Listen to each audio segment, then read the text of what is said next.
Alhamdulillah ambekan sik ana Limbuk. Nggih, Mak. Mendo bali ana ing palenggahane dhisik. Nggih, Mak. Jan alhamdulillah awak dhewe wis sowan ana kene meneh. Nggih. Sadurunge nduk ayo ngaturake syukur ana ngarsaning Gusti Kang Maha Mirah Maha Asih dene aku karo kowe dina iki lan bengi iki bisa sowan ana ing warak. Nggih, Mak. Alhamdulillah muji syukur kula sali sampeyan saged silaturahmi sowan wonten mriki malih. Ana taun kepungkur ya wis nimbali karo awak dhewe sak kanca.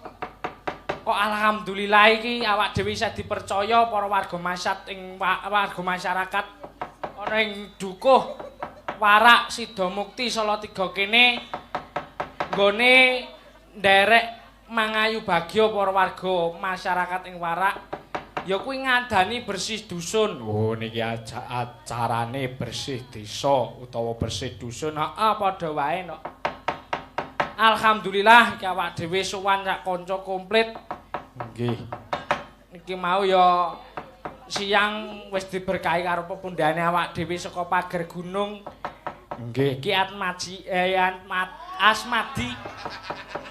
Kok Atmaji? Ki Asmadi Atma Sarjana kang parengasta siang wau. Oh iya wau wis diberkahi karo pepundhane awak dhewe. Ngaturaken gunging panuwun ingkang tanpa pitindan dene panjenengan sedaya tasih pitados kalian kula canglik saking Ngablak supados nderek ngregengaken nderekaken para warga masyarakat ing Warak mriki anggenipun sami nggih menika nglampahi utawi nglaksanakaken adicara merti dusun. Nggih, Mak. Niki kula wau maca acara teng Warak mriki mboten ming bengi niki kalih siang wau. Apa iya Limbuk? Nggih, Mak, niki kula wau maos dinten Jumat Pon tanggal 10 Juli niku pun diadani nggih menika dandan kali. Oh, dandan kali. Nggih. Dadi acarane mboten ming bengi niki ning le miwiti pun tanggal 10 Juli niku kegiatan sing pertama niku dandan kali. Terus sing nomor kalih menika resik makam.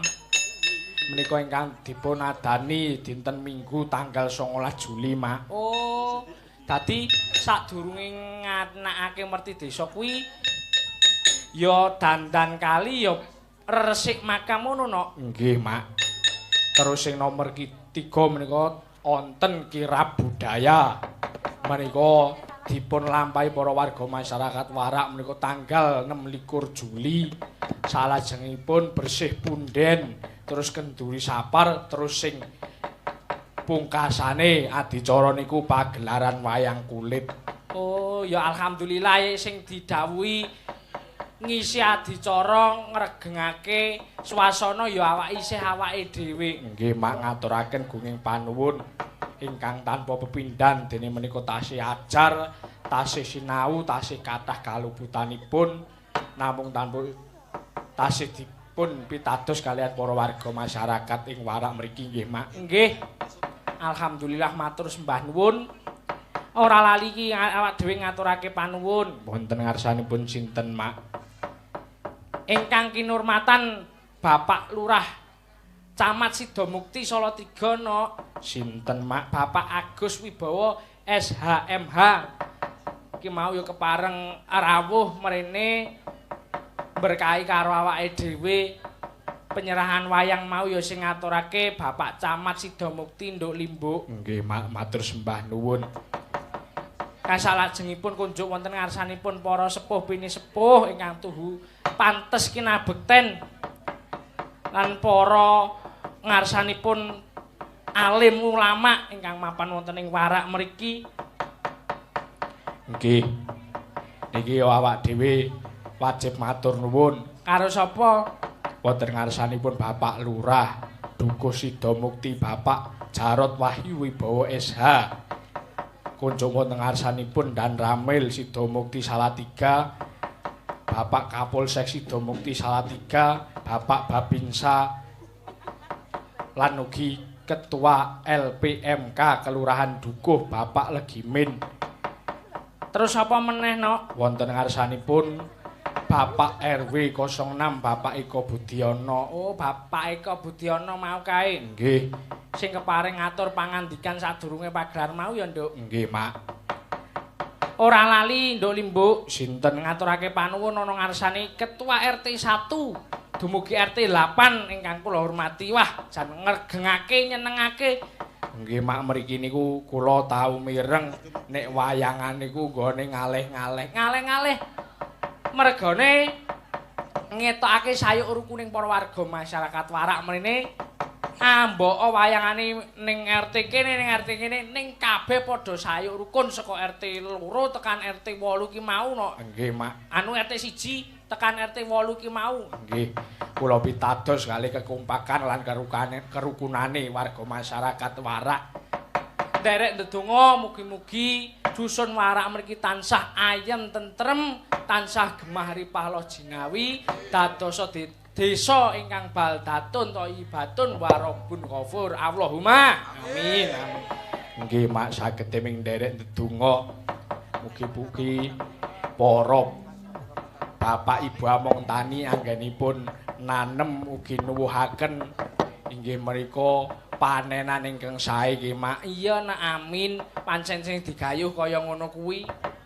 Wis iki awak dhewe iki wigatine ngaturake panglipur dumateng para sedaya warga masyarakat menawi tasih wonten kelepatan minangka kathah kekirangan kula sak kanca ngaturaken gunging pangabsami.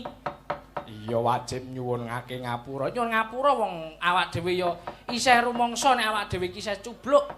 Kula sak kanca menika tasih lenggah wonten ing bangku pasinaon. Dados tartamtu tasih kathah kekirangipun. Iya, Mak. Ayo iki awake dhewe sowan sak kanca komplit. Sak kanca komplit saka Ngayu, Jakarta, Hadiningrat.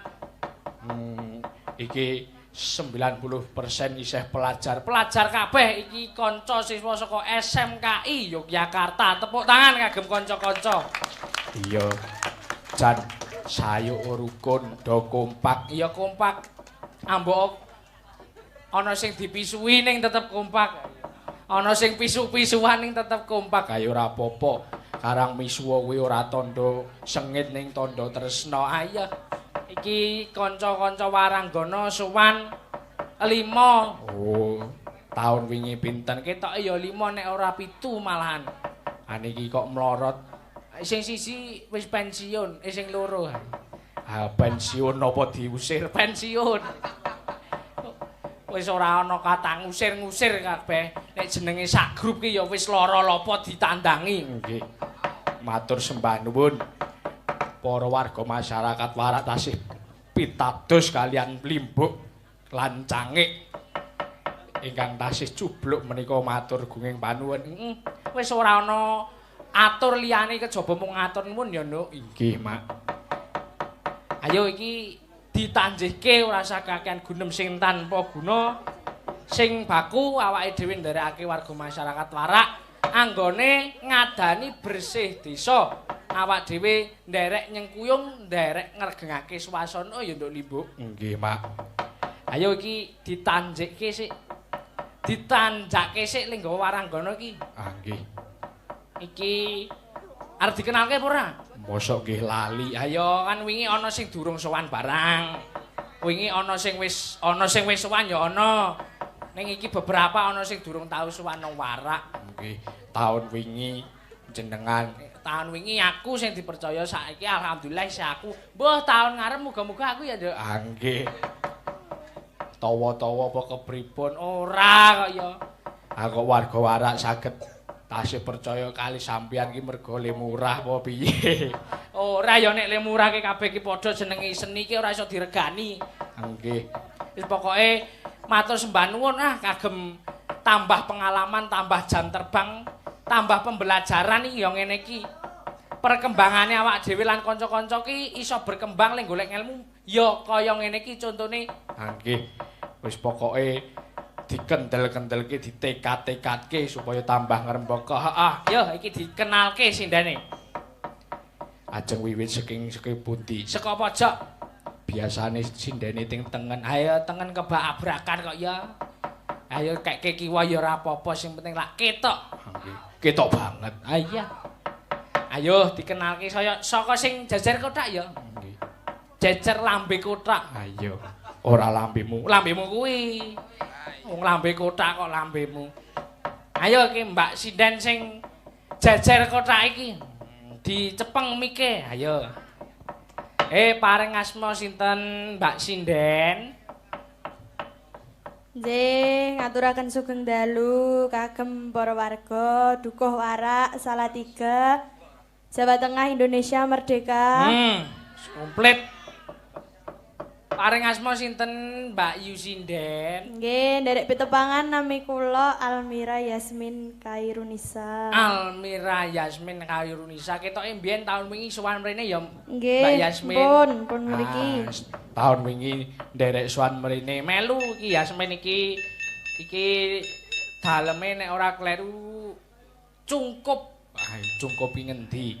Cungkup ki pokoke Salatiga kok ngendi. Cungkup ki ngendi? Alamate lengkap ngendi Yasmin? Ampun alamat lengkap. Lah ngopo? Mangke ndak do teng griyane kula, Mas. Ora apa-apa.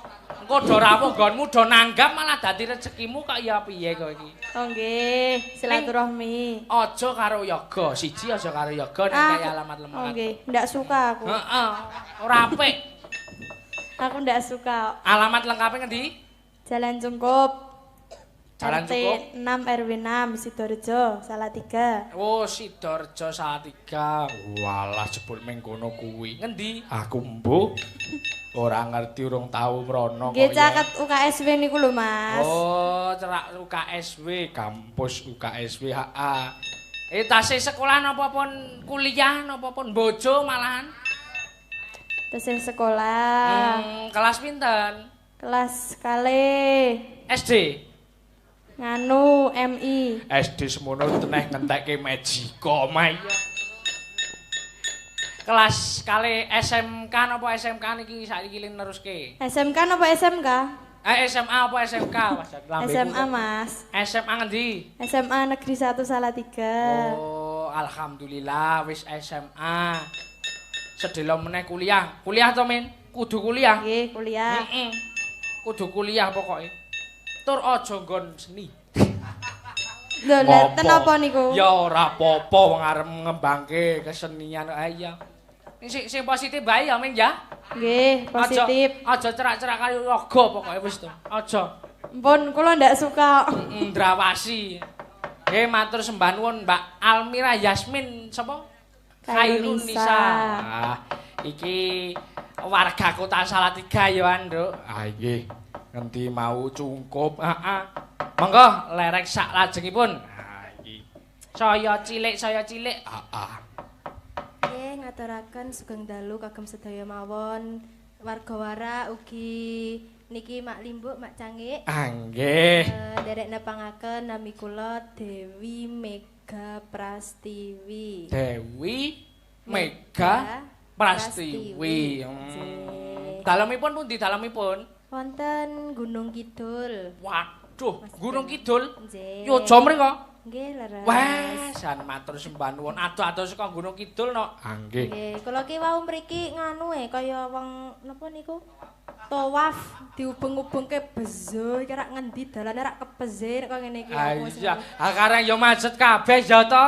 Nah, zak rak mulih bae aku. Gawe sak arah yo karang yo pancen men ora luwih macet ki yo ngono kuwi carane ga. Oh, lak ngoten. Lah kula kan wong desa kulino ning gunung lah roh kaya ngene iki lebezo rak kepeze nek kaya ngene iki aku ngono. Kondange Warak kuwi nek merti dusun mesti ramene ngluwihi ibadah ka, mesti. Nggih, leres. Kula kinten ki serloke kok ning pasar malam ya piye to dan Bali wae ayo. Lah iya. Sekarang ya lokasine ya rada mlebu ki. Nggih. Rada mepet-mepet, angslop-angslop. Nggih. Mbak Mega saking Gunung Kidul. Tasih sekolah Mbak Mega? Tasih. Kelas pinten? Kelas 3 SMK. Kelas 3 SMK. Sekolah wonten pundi? Sami kalih Mas dalangipun SMKI Yogyakarta. Oh, kula menapa tasih diakoni? Ayo. Asale Ora kaya ngono kuwi. Engko malah ketrucut tenan ora ya arek pirang sasi ya karo Mega kuwi sak kelas, sak angkatan iki kabeh kanca wiyaga ki ya akeh sing sak angkatan karo awak dhewe. Wis karek arep rampunge ya ora krasa karek sedih. Matur sembah nuwun Mbak Mega. Iki asring nderekke awake dhewe. Nanti tak jak rekoso. Ha iya. Matur nuwun Mbak Mega monggo lerek sak lajengipun. Ayo disepoti iki rada apik. Kok apik piye?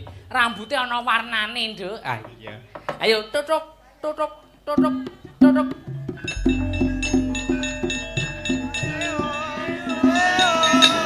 Tuk tuk tuk.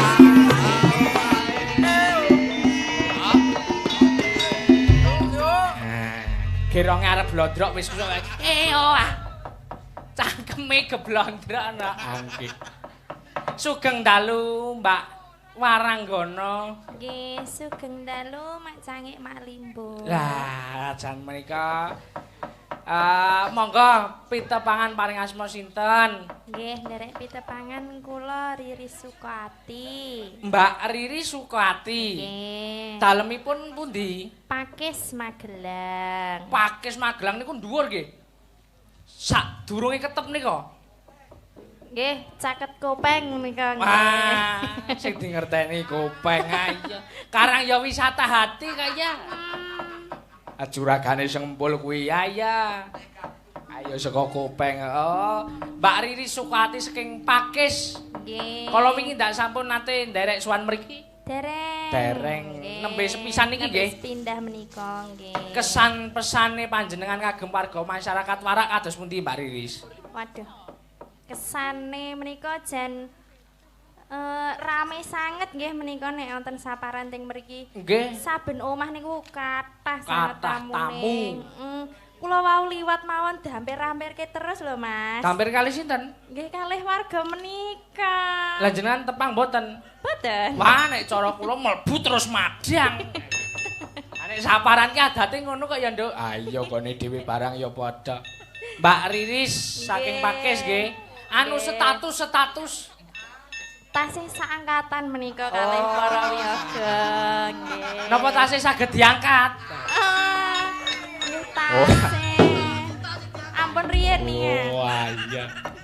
Mbak Riris Sukawati kuwi iki wis sampun lulus sekolah nggih, Mbak?